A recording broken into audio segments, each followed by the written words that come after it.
అంతర్జాతీయ వార్తలకు స్వాగతం. ఉక్రెయిన్ ప్రతిపాదించిన మే 9 విక్టరీ డే కాల్పుల విరమణను రష్యా ఉల్లంఘించిందని కీవ్ ఆరోపించింది.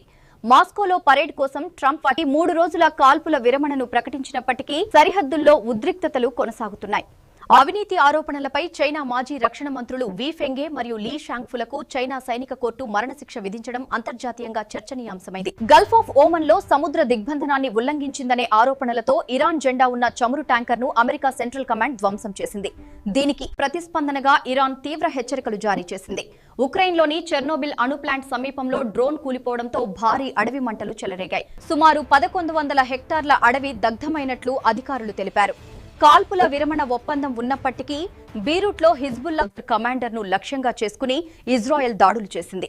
ఈ దాడుల్లో పారామెడికల్ సిబ్బందితో సహా పలువురు మరణించడం వివాదాస్పదమైంది. మరిన్ని అప్డేట్స్ కోసం మా ఛానల్ ని ఫాలో అవ్వండి. తెలంగాణ నిజం.